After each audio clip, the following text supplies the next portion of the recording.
Prabhas king of Indian cinema. ఈ video మొత్తం చూశాక ఎవడైనా సరే ఒప్పుకోవాల్సిందే. ఇప్పుడు పాన్ ఇండియా స్టార్ అంటే మనకు గుర్తుకొచ్చేది ఎన్టీఆర్, రామ్ చరణ్, అల్లు అర్జున్, యష్, ఇలా కొంతమంది గుర్తుకొస్తున్నారు. కానీ ఆ పాన్ ఇండియాకి రోడ్ వేసింది ఎవరు? ప్రభాస్. ప్రభాస్ వేసిన పాన్ ఇండియా అనే రోడ్ పైన ఇప్పుడు చాలా మంది పోతున్నారు.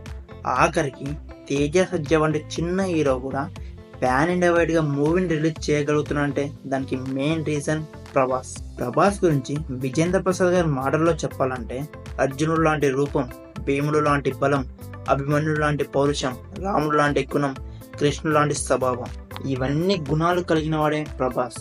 అదంతా సరే కానీ ఇప్పుడు ప్రభాస్ ఎందుకు కింగ్ ఆఫ్ ఇండియన్ సినిమా అంటున్నానంటే ఇప్పుడు ప్రభాస్ చేస్తున్న మూవీస్ కానీ, ప్రభాస్ ఎంచుకుంటున్న క్యారెక్టర్స్ కానీ, ప్రభాస్ మూవీస్ కలెక్ట్ చేస్తున్న కలెక్షన్స్ కానీ చూస్తుంటే మన ఇండియాలోనే ఏ స్టార్ హీరో కూడా ఈ రేంజ్లో ఈ ఫామ్లో లేడు. ఇప్పుడు మన తెలుగులో స్టార్ హీరోల కెరీర్లో హైయెస్ట్ కలెక్టెడ్ మూవీస్ గురించి మాట్లాడుకుందామా? పవన్ కళ్యాణ్ గారి కెరీర్లో highest collected movie Bheemla Nayak 150 కోట్లు. మహేష్ బాబు గారి కెరీర్లో హైయెస్ట్ కలెక్టెడ్ మూవీ సరిలేరు నీకెవరు 200 కోట్లు. రామ్ చరణ్ గారి కెరీర్లో హైయెస్ట్ కలెక్టెడ్ మూవీ రంగస్థలం 200 కోట్లు. ఎన్టీఆర్ గారి కెరీర్లో highest collected movie Aravinda Sametha 170 కోట్లు. అల్లు అర్జున్ గారి కెరీర్లో హైయెస్ట్ కలెక్టెడ్ మూవీ పుష్ప 320 కోట్లు. ఇవన్నీ మన స్టార్ హీరోల కెరీర్లో బిగ్గెస్ట్ బ్లాక్ బస్టర్ మూవీస్కి వచ్చిన కలెక్షన్స్. ఐ రిపీట్ అగైన్, ఇవి మన స్టార్ హీరోల కెరీర్లో బిగ్గెస్ట్ బ్లాక్ బస్టర్ మూవీస్కి వచ్చిన కలెక్షన్స్. ఇప్పుడు ప్రభాస్ బ్లాక్ బస్టర్ మూవీస్ పక్కన పెడితే అట్టర్ ఫ్లాప్ మూవీకి ఎంత కలెక్షన్స్ వచ్చాయో చూద్దామా?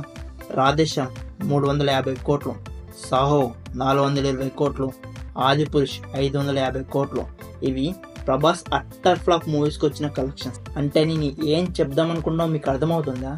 మన స్టార్ హీరోల బ్లాక్ బస్టర్ మూవీ కలెక్షన్స్ కంటే ప్రభాస్ గారి అట్టర్ ఫ్లాప్ మూవీ కలెక్షన్స్ చాలా ఎక్కువ. నాట్ ఓన్లీ తెలుగు, ఇండియాలోనే ఏ హీరో కూడా ఒక ఫ్లాప్ మూవీకి 500 కోట్లు కలెక్ట్ చేసిన రికార్డ్ లేదు. అది ఇండియాలోనే ఒక్క ప్రభాస్కి మాత్రమే ఉంది. ఇప్పుడు అర్థమైందా నేను ఎందుకు ప్రభాస్ని కింగ్ ఆఫ్ ఇండియన్ సినిమా అని అంటున్నాను? మీరందరూ అనొచ్చు ప్రభాస్కి బాహుబలి లాంటి బ్లాక్ బస్టర్ లాటర్ తగిలింది కాబట్టి ఇప్పుడు ఈ రేంజ్లో కలెక్షన్స్ వస్తున్నాయి. ప్రభాస్కి ఇప్పుడు ఈ రేంజ్లో కలెక్షన్స్ రావడానికి కారణం బాహుబలి అని. కానీ రాజమౌళి గారు బాహుబలి మూవీని మిగిలిన 5 స్టార్ హీరోలతో ఎందుకు తీయలేడు? ఇండియాలో ఏ స్టార్ హీరో ఎందుకు దొరకలేదు బాహుబలి మూవీ తీయడానికి? ప్రభాస్ని ఎందుకు ఎంచుకున్నాడు బాహుబలి మూవీ కోసం?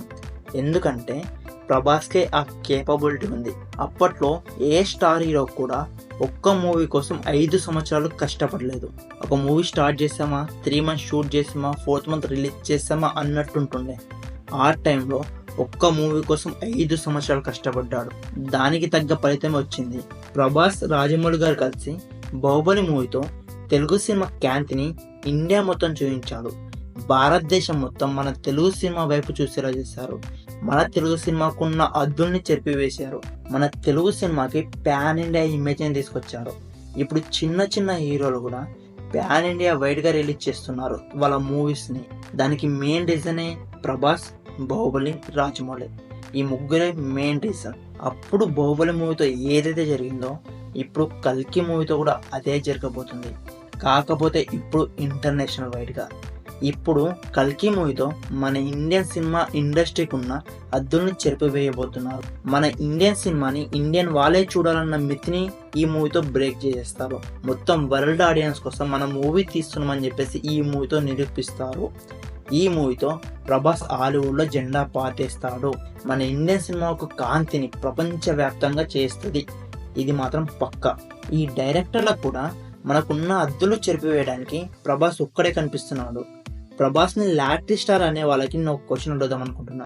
నాగేశ్వర్ కల్కి మూవీని ఎందుకని ఇండియాలో వేరే ఏ హీరోతో తీయలేరు? ఎందుకని ప్రభాస్నే ఎంచుకున్నాడు?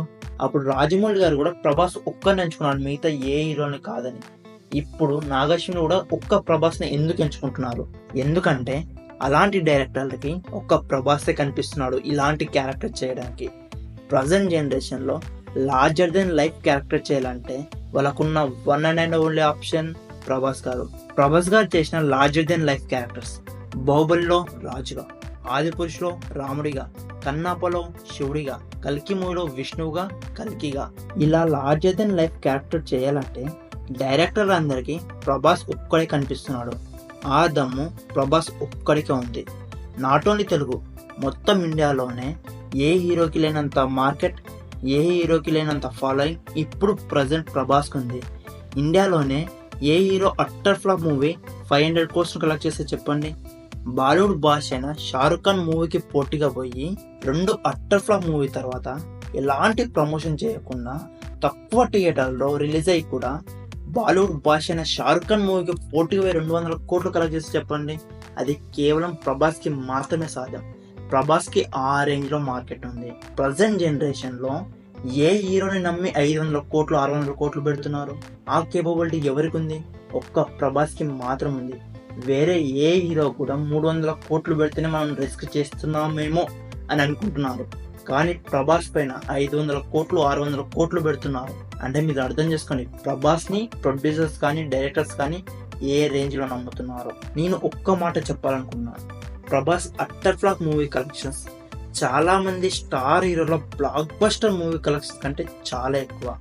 అందుకని Prabhas king of Indian cinema. ప్రభాస్కి ఉన్న రికార్డు ఇప్పుడు ప్రజెంట్ ఏ హీరోకి కూడా లేదు. ప్రజెంట్ జనరేషన్లో ప్రభాస్కు ఉన్నంత ఫాలోయింగ్, ప్రభాస్కు ఉన్నంత మార్కెట్ ఈ ఇండియాలోనే ఎవ్వరికి లేదు. అందుకని అంటున్నా, Prabhas king of Indian cinema అని. ఇన్ని రికార్డ్స్ ఉన్నా, ఇంత పెద్ద నేమ్ ఉన్నా, ప్రభాస్ ఎప్పుడు కూడా డౌన్ టు ఎర్త్గానే ఉంటాడు. చాలా సింపుల్గానే ఉంటాడు. చాలా చిన్న చిన్న ఆర్టిస్టులను సపోర్ట్ చేస్తూనే ఉంటాడు. ఎంత ఎదిగినా ఒదిగి ఉండడం ప్రభాస్ని చూసి నేర్చుకోవాలి. So that's video guys. ఈ వీడియో మీకు ఎలా అనిపించింది కామెంట్ చేసి చెప్పండి. అలాగే ఈ వీడియో కనుక నచ్చితే ఈ వీడియోకి లైక్ చేసి ఇలాంటి మరిన్ని మంచి వీడియోస్ కోసం మన ఛానల్ని సబ్స్క్రైబ్ చేసుకోండి.